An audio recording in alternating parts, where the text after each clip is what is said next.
अगर संघर्ष ना रहे, किसी भी भय का सामना ना करना पड़े तो जीवन का आधा स्वाद ही समाप्त हो जाता है। हेलो दोस्तों, कैसे हो आप सब? उम्मीद करता हूँ सब बढ़िया ही होगा। स्वागत है आपका आपके अपने channel Indira TV the story box में।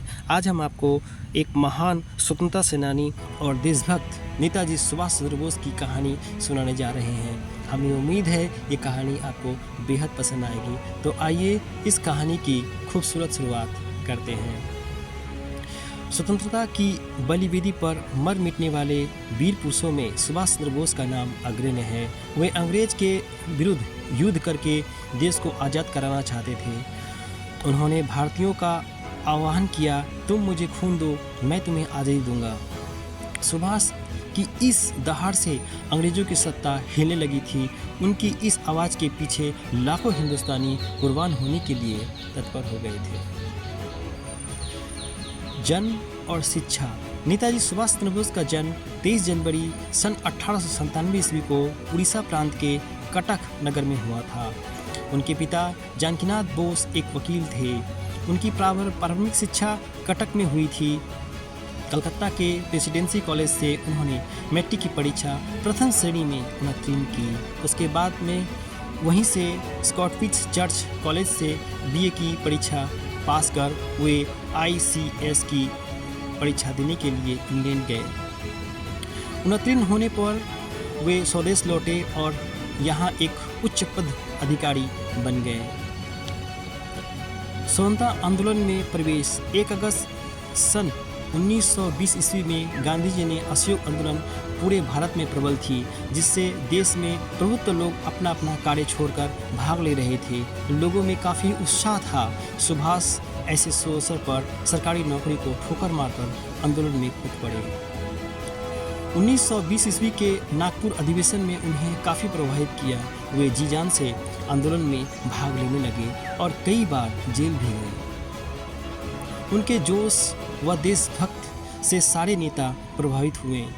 उन्होंने सन 1921 में प्रिंस ऑफ वेल्स के विरुद्ध प्रदर्शन का नेतृत्व किया, जिसके कारण उन्हें जेल भेज दिया गया। बंगाल में सन 1929 ईस्वी में नमक आंदोलन का नेतृत्व भी स्वयं नेताजी ने किया। सन 1929 ईस्वी और 1937 ईस्वी में वे कलकत्ता कॉरपोरेशन के मेयर बने। सन 1938 ईस्वी और सन 1939 ईस्वी में वे कांग्रेस के सभापति चुने गए। क्रांति का सूत्रपात। सुभाष चंद्र बोस का जीवन में छात्रकाल से ही क्रांतिकारी विचारों का सूत्रपात हो गया था। जब कॉलेज के एक अंग्रेज अध्यापक ने भारतीयों के प्रति घृणापूर्ण शब्द का प्रयोग किया तो उन्होंने क्रोध में उसे थप्पड़ मार दिया। रॉलेट एक्ट तथा जलियांवाला बाग हत्याकांड में वे पक्के क्रांतिकारी बन गए। स्वाधीनता प्राप्त करने के लिए शांति का रास्ता वे उचित नहीं समझते थे। कांग्रेस से त्यागपत्र।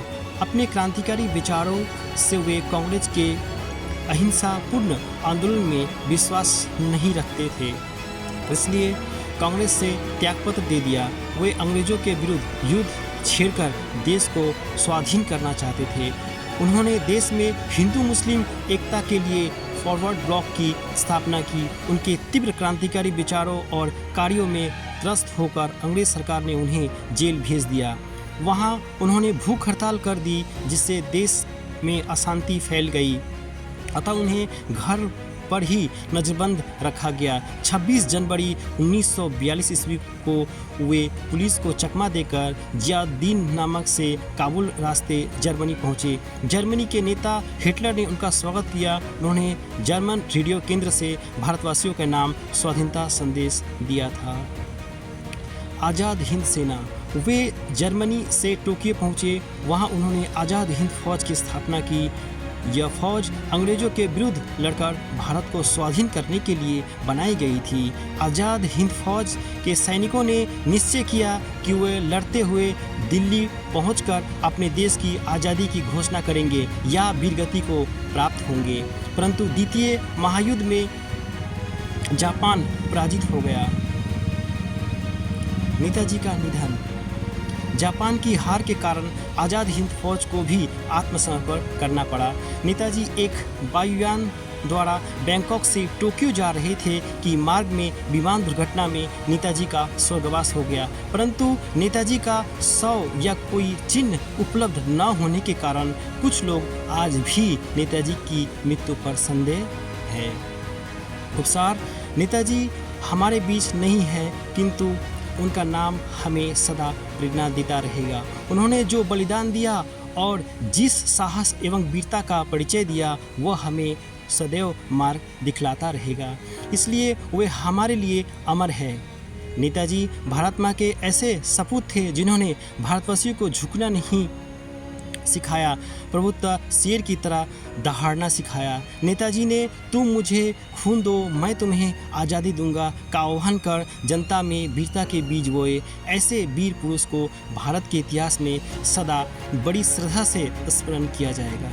जय हिंद का नारा नेताजी सुभाष चंद्र बोस की स्मृति है। यह नारा भारतवासियों को सदैव प्रेरणा स्रोत के रूप में जागरूक रहेगा। आप देख रहे हैं इंदिरा टीवी स्टोरी बॉक्स।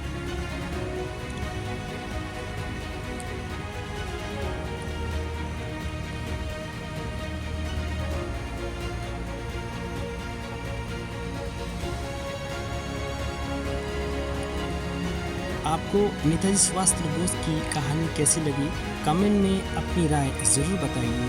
उम्मीद करते हैं आपको ये कहानी पसंद आया होगा। वीडियो को अपने दोस्तों रिश्तेदारों के साथ शेयर करना ना भूलें। साथ ही साथ चैनल को सब्सक्राइब जरूर कीजिए। वीडियो को अंत तक देखने के लिए सभी का शुक्रिया। फिर मुलाकात होगी नए वीडियो के साथ। अपना ख्याल रखिए। धन्यवाद।